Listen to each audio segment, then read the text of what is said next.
Now, I want to start off by saying I'm a complete dumbass who was able to solo travel while living quite literally with mommy or with my fucking parents, so don't think this is impossible. And to let you know, I've solo traveled Bali for 10 days last year, and to show you how dumb I was, I thought fucking Bangkok was in Cambodia.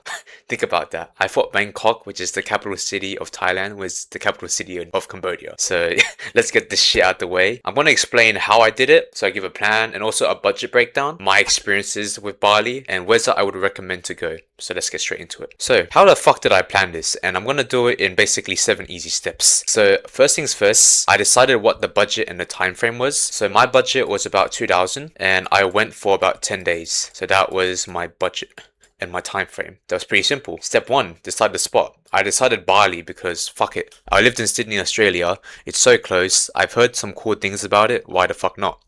Step 2, just book that flight. Make sure you book a relatively cheap flight and book it ideally a couple months ahead. If not, you can wing it if you have the budget or are like, fuck this shit, I want to get it done. But make sure to book the flight in advance. Step 3, once you got the flight, decide which spots you want to go to in the said spot you book.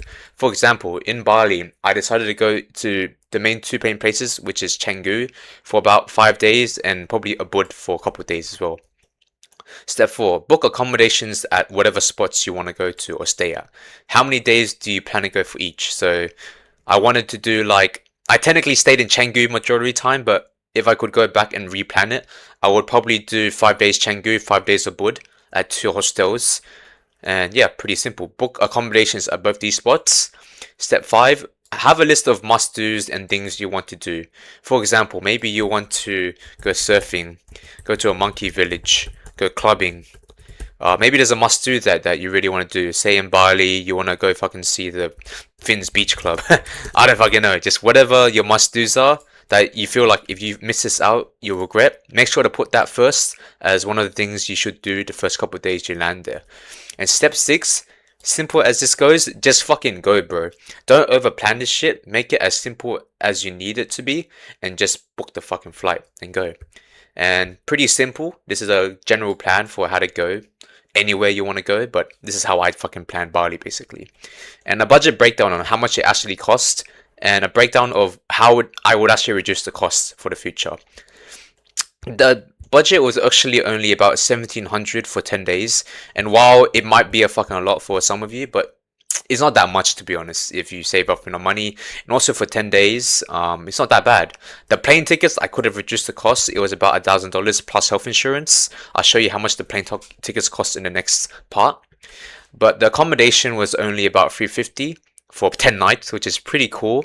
I could have also reduced the cost for this one, but I'll show you how I could have done that. And also the food transport experiences for what I did was pretty worthwhile. I only spent about probably $350 for the food I ate there. The grab bikes, because there's not cars in Bali because it's so packed with traffic. And I basically spent that plus the other experiences had, which I'll explain later, but some of it was quad biking, making this little ring, which is really cool in Bali. I don't know if you can see this. This is really fucking cool. And other shit as well. But yeah, that was the budget for 10 days, 1,700. And let's do a little breakdown on how that worked. So the plane ticket, as I mentioned before, was about $1,000 AUD. And if you actually look at this, the plane ticket actually only cost $825. This is 312. This is 312. The 147 was me being a fucking dumbass and buying insurance with the airline rather than buying it separately. So the plane ticket was only $825. And keep in mind, I booked this 1 month before I fucking went because I was a dumbass and decided to do it last minute. But if you look online, even in November right now, the plane tickets are only about $530 to $474. So you don't have to make it as expensive as I did. You could do that as cheaply as $527 if you're in Sydney, Australia. So always make sure to book these flights in ahead of time, and you can probably save up to $300 if you want to.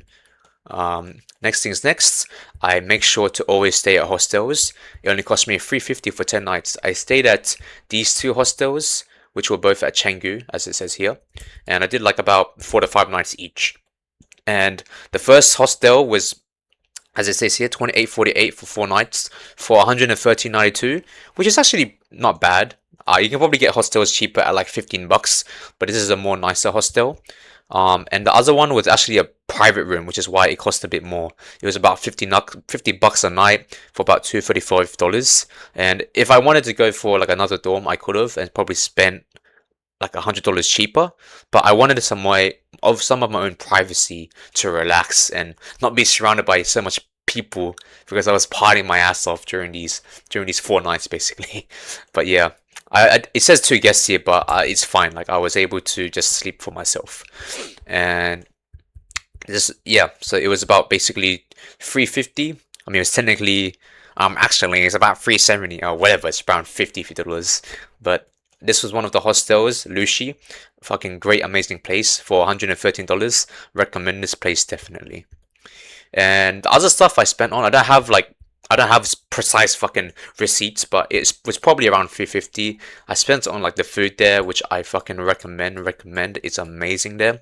The grab bikes were probably only like $5 per trip, but I took a lot of grab bikes to and from places, which I recommend as well. And I also spent on other activities, which I'll get to after this. But one of it, for example, was this fire dance show, which was probably like 20, $30.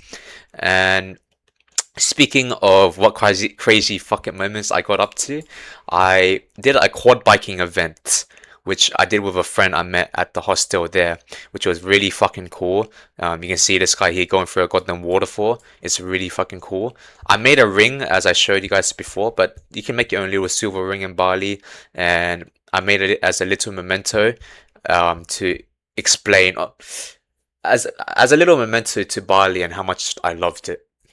I went to Finn's Beach Club, which is amazing, which is basically like a nice pool. I guess they call it beach club, where you have like a bunch of water pools and you also have like a dance floor. At night it lights up. You see a disco ball here. It lights up and everyone's fucking partying their ass off while staying in the water. It's really fucking cool. Next things I did was see the monkeys at the monkey village. You can see this lady here, some random image, but yeah, these monkeys are a bit feisty, so make sure you don't get their shit stolen from you.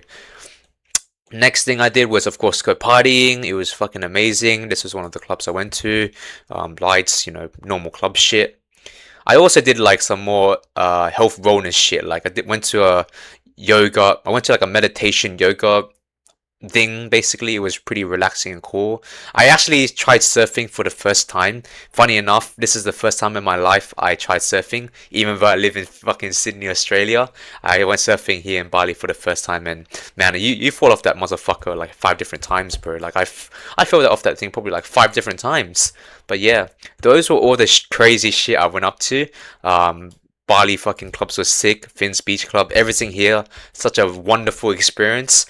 And for that, for 350 plus food and also like transport, that was like, this is a must do. This is all must do shit to do.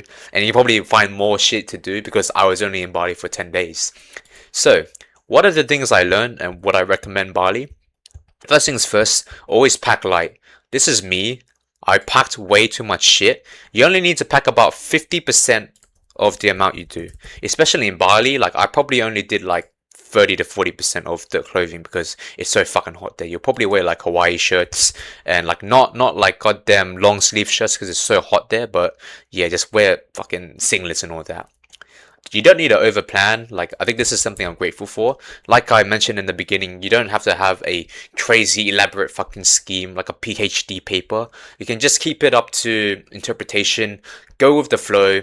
It's better to just go with fucking straight path rather than this messy bullshit. Don't overthink it. You might feel like this dog where you're like, shit, like, if I overplan it, I'm gonna have to do this, and it will put you in this position. And just leave room for chaos sometimes. Embrace yourself in this fire and just know it's fine.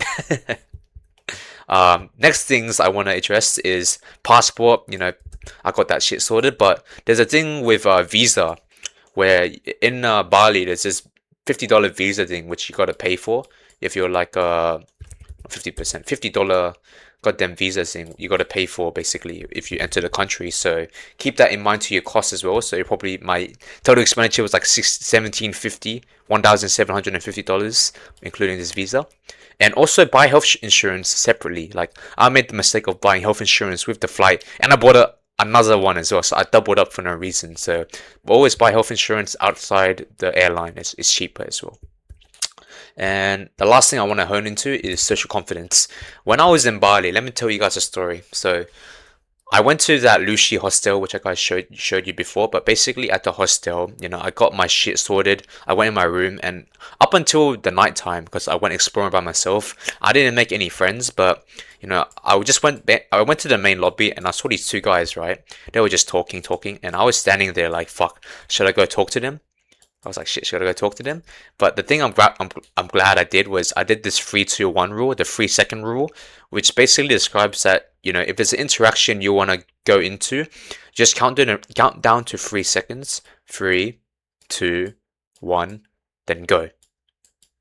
And I would just count down, go, and I basically just started. Like, I was like, hey guys, I'm new to this place. You guys mind if I join your conversation? They're like, yeah, it's all good, bro, you're all good. So just use this rule if you just use this so that you don't overthink coming into a conversation. Otherwise, your brain thinks of all this crazy shit. And yeah, the first hello is always the hardest, but think of it as like XP. Each time you talk to someone, that's like 5 XP. You get like 10 XP, like 10 XP. Plus 10 XP. Every time you talk to someone or a group, you always get experience. So just think of socializing as a skill. You get better as you do it. And the final verdict of whether you should go to Bali or not is fucking go. I had the most amazing time going to Bali. Even as a dumbass Gen Z who was living with fucking mummy, I still fucking did it. And I recommend y'all to do it with this plan I showed you. Hope it helps. And go on that trip to Bali when you see this. Ciao.